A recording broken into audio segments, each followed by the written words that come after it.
Greetings once again, pirates on the high seas.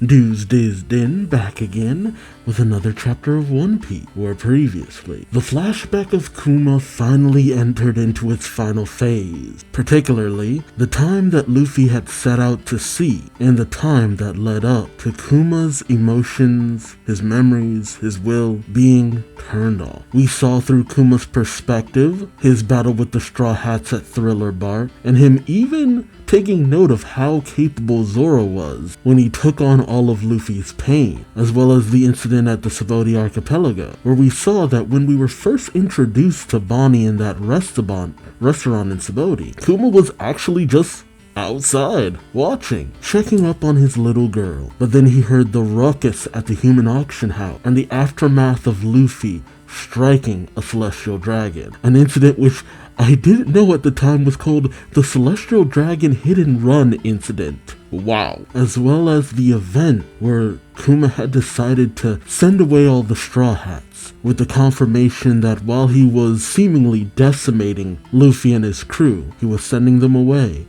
because he knew that they were not ready for what was to come next. And then we had it, the moment of truth where Kuma's mind was erased. We even saw that Saturn, not wanting to take any chances, had a self-destruct mechanism placed inside of Kuma, despite Vegapunk's protest, even suggesting a type of neural interface that would allow them to turn off Kuma's personality when they needed him. But naturally this was vetoed. I wonder if that's what he used for the satellite project. Regardless, the time came and Vegapunk, Sentomaru, and the scientists watched on as Kuma removed his memories in the bubble that Bonnie would soon touch, removed for Vegapunk to analyze. But the moment someone touched it, it would disappear. Kuma recounted his life and questioned if he had caused too much trouble. But Vegapunk simply said the only trouble was in Kuma's death, and it was that day that a good man died and a shell remained. But that shell is on the move. We may be done with the flashback and have seen the end of the personality of Kuma. And while the mind might be gone, what becomes of the body?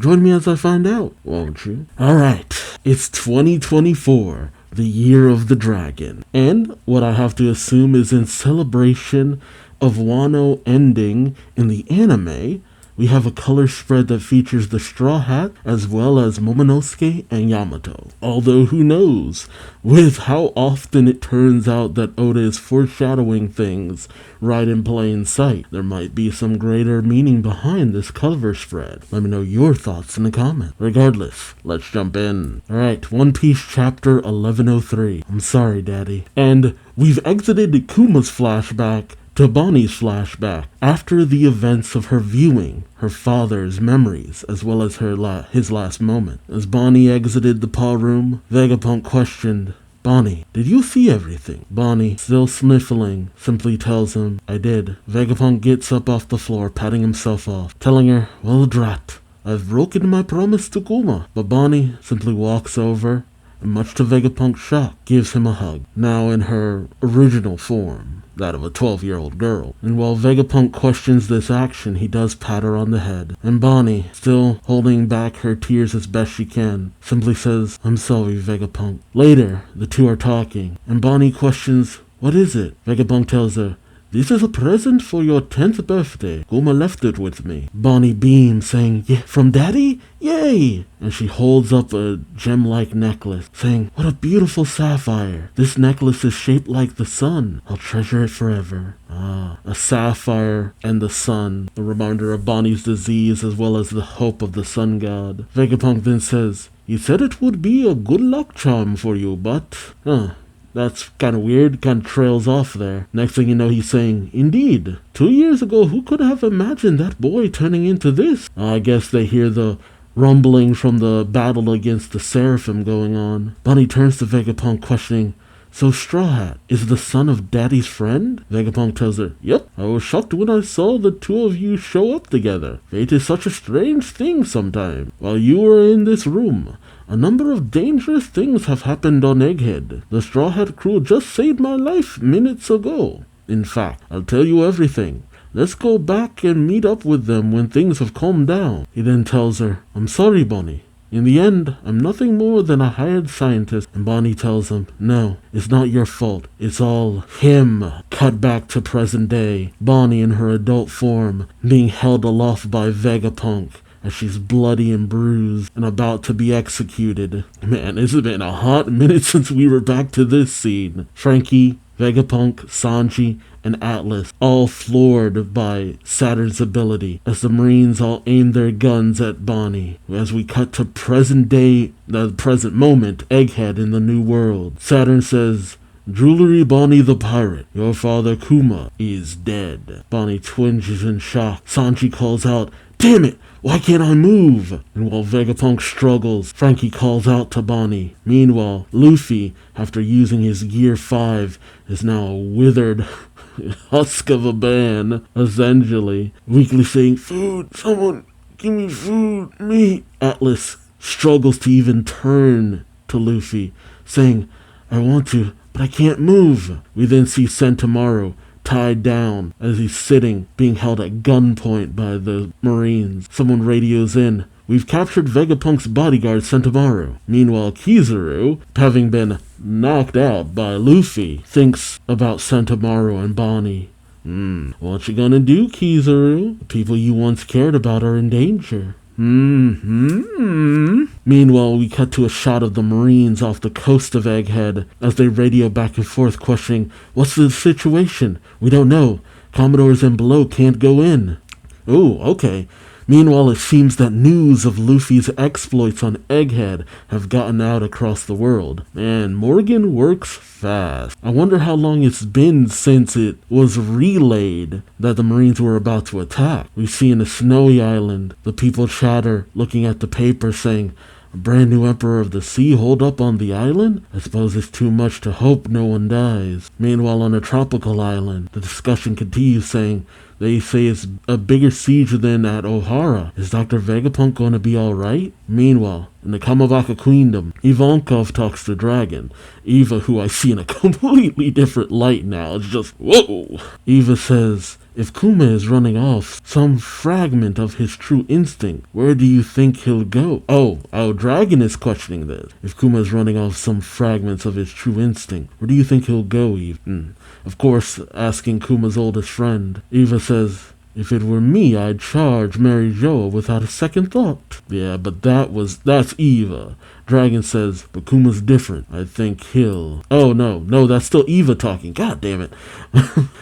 But Kuma's different. I think he'll... Meanwhile, back to Bonnie, held at gunpoint. Bonnie calls out, if I'm going to die anyway, I might as well take you down with me. She then uses distorted future, Nika-like future, essentially going into Gear 3rd. Saturn thinks to himself, Nika? And then he does something. Is it his eye thing or whatever? Suddenly Bonnie thinks to herself, again? I'm getting weaker. Why? So he can even sap strength? As Bonnie finds herself weakening in Saturn's grasp, Saturn questions, I see. You're his daughter, eh? And you know that name, but you don't know what it is. Is he talking about the Nika abilities or Bonnie's ability? Oh yeah, Saturn thinks to himself, he doesn't seem to have made the connection between Nika and Straw Hat's white-colored form. But why do you know so much about it? Is he able to recognize the Gum abilities or Nika abilities at a glance? Saturn then says, such a shame. Oh, he then notices Luffy off to the side just chowing down on a whole bunch of food next to him. And Saturn says, hey, who gave him food? Put Sea Prism Stone cuffs on him at once. One of the Marines turns going, huh? As Luffy just continues to chow down. Was it Kizaru? He's the only one who'd be able to do that at such a fast speed. Light speed delivery. The Marines rush in saying, seize him now! And Kizaru is now propped up instead of lying down. Okay. He's trying to do things on the sly, but will he get caught? I wonder. Oh, Bonnie then goes to try to touch Saturn, but she thinks to herself, I can't use my age-changing powers on this old guy? How come? Okay, man, the Gorosei are broken. Or is it just simply, there are the theories that they're just long-lived. So maybe the way that Bonnie would age him back doesn't actually matter so much. I wonder. Saturn says, I gave you that power, Bonnie. people were saying that it was weird that we didn't see Bonnie eat the fruit back in the flashback. I didn't think much of it because I'm just like, she just ate a fruit. But Saturn gave it to her? Bonnie questions this, and Saturn tells her it was an experiment to see if an infant incapable of eating solid fruit could be given powers with an extract. So she was given it as a baby. But why was she only able to use it when she was 5? An extract of it. So does that mean there's still somebody who could have the same kind of powers as Bonnie out there if it was a simple extract? Bonnie is shocked as Saturn tells her it was successful, but the fruit itself was worthless. Its powers might allow you to transform into any future, so yeah, any alternate future, but the more you know of reality, the narrower your future possibilities become. Oh, yeah, people even theorize that. I saw people theorizing that Bonnie's able to, go into the different futures literally because she is a child. And the older she gets, the weaker it gets. Man, the theories people can come up with at a glance. I know the One Piece community is massive, but so many theories about Bonnie that have been out there have just been coming true one after another. And I'll say it every time. Being able to guess it isn't a bad thing, because the sheer fact that people were able to actually think maybe it's this shows that there's a level of practicality to what's being said, or what's being shown at least. Oh, we then see Kuma flying through the air, more than likely making his way to Egghead, which is interesting. We know that Vegapunk programmed in to protect the Straw Hat ship, but was there something else? Or is it Kuma's will, something ingrained within him? Because that was one of the biggest things at the start of the Egghead arc, is that despite everything, you can't program out a specific type of will from a being, something inherent to them. So maybe it's the core of Kuma's very being that is still propelling him forward, allowing him to fight, despite what he's become. If there was anything that was going to display willpower when will is supposed to be taken away, it would be this. Okay, sorry, I'm getting off track. Saturn questions Bonnie, saying, "You want to believe in Nika, don't you?" Bonnie tells him, "Nika is real. Ever since the day my father became a cyborg that obeys your orders, I've been searching for Nika, hoping that he'll be able to free Daddy." Saturn tells her, "And your current weakness is evidence that you've begun to think he's not real. Your father believed in the idiotic legend of the Buccaneers as well. He said to me, 'I want to save people like Nika does.'" What does it say that Saturn actually remembers Kuma from when he was a child? You'd think he'd be more dismissive, but I don't know. What does it say? What does it say that Saturn remembered that? He then says, "Years later I performed a chemical experiment on your mother, who was the 8th wife of a fellow in the Holy Land. It was a failure. Those blue blemishes showed up again, but although it didn't have the desired result, I found it quite curious that the same effect was passed down to her daughter." So she developed the sapphire scales from being experimented on. So essentially, Saturn killed both Ginny and Kuma. Oh man, jeez. He's just as bad as Queen. Oh, suddenly we see something crash into Egghead Island. The Marines call out, "What just crashed onto the island?" Meanwhile, Bonnie begins tearing up at this revelation, questioning, "You did all of that?" Vegapunk is incensed, angrily questioning, "You did that as an experiment, Saturn? Those sapphire scales tore Kuma's family apart. He gave up his life to stop them, and you had the gall to offer him a deal as though you were doing him a favor?" Yes, thank you, Vegapunk. Your rage is our rage. It's our rage, man. Saturn then tells Vegapunk, "Put yourself in my shoes. Would you bother yourself with the feelings of insect? It is impossible." And Bonnie is just utterly mortified. I don't know if it's just the simple thought that this man has taken so much away from her, or it's just the inhumanity of just this man in general, to not even see any of these people whose lives he's ruined as people, literally calling them insects. Meanwhile, the body of Bartholomew Kuma has arrived on Egghead. As the body of Kuma wobbles to its feet from the impact, the Marines look on, questioning, "A pacifista? No, He's got pads on his hand. One Marine gets on the comm saying, former warlord of the sea Bartholomew Kuma has appeared on the southwest shore of Egghead. He's proceeding toward the center of the island. The authority chip isn't working on him. He just won't stop. I love that. He just won't stop. You're damn right. You're damn right. We saw it last chapter. Kuma has never stopped running. He's never stopped moving, all in an effort to protect the people he cares about most. Saturn is a bit taken off guard by this, as he says, what nonsense is this? Kuma couldn't possibly be here. Meanwhile, Bonnie shuts her eyes, thinking to herself, I can't, I'm too afraid. Vegapunk questions, Kuma? But why? Meanwhile, the Marines radio to each other, stop him! Shoot if you must! Yes, sir! And as Kuma rushes through, he's bombarded with gun and cannon fire. As he's blasted and he's knocked down, he just keeps getting back up. He just won't stop. I'm sorry, I love that line for some reason. I just love that. He just won't stop. Oh man, I'm getting chills. Meanwhile, Bonnie, slowly giving in to her despair, thinks to herself, can't even speak. Hey daddy, I think my spirit is breaking down. Oh, poor Bonnie. Maybe it'll be easier if I just die. I'm sorry, daddy. And Bonnie wails. Kuma continues to be bombarded, but he still races forward. Sanji cries out. Vegapunk looks on, and as Bonnie wails, Saturn says, enough of this squalling, you obnoxious brat. And as Kuma races through Marines and pacifista alike, I don't know if this is a translation error, but someone says shoot him through the head. But the Marines are aiming at Bonnie, but Kuma, I think, fires off his lasers and they hit the Marine. Saturn then takes Bonnie and slams her into the ground, and readies one of his claw-like legs to impale her. And as Bonnie lies on the ground, accepting her fate, she thinks, I'm sorry, daddy, after all you did for me. But in that instant, Kuma scoops her up, protecting her from Saturn's strike as his sharp leg pierces through Kuma's back. Bonnie cries out for her daddy. The Marines call out, it's Bartholomew Kuma! Oh, snap. And as Kuma puts down Bonnie, who's still crying, he takes Saturn's leg out of his back, reels back his fist, empowers it with hockey, and goes in for the strike as Saturn can only look on in shock.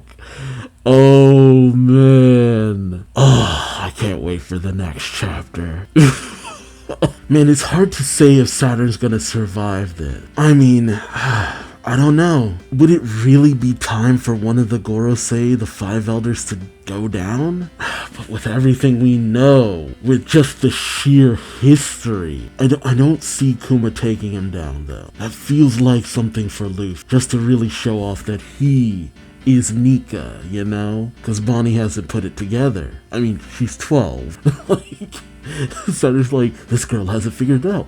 Dude, she's 12. Man, I just love the sheer determination. Kuma is putting his all in this punch. At the very least, he might just at least get this hit in. And this is like, I'm pretty sure the first time we've actually seen Kuma in any capacity use hockey, and to still be using it despite having lost his supposed willpower? Oh no, there's definitely some will left in there. Kuma ain't bringing the paws, but he's bringing them hands. Also, Kizaru definitely gave Luffy that food. There's no way it wasn't him. But, see, it's hard to say, because if Saturn goes down here, what happens to Kizaru? I mean, it might be better that Saturn goes down, that way Kizaru isn't blamed for anything. But if Saturn does go down, wouldn't Kizaru be blamed for everything? And if there's anything that shows the importance of taking a break, it's Luffy, because there's so many times during a fight that he has to take a break. But now that he's got that food in him, he's definitely bouncing back.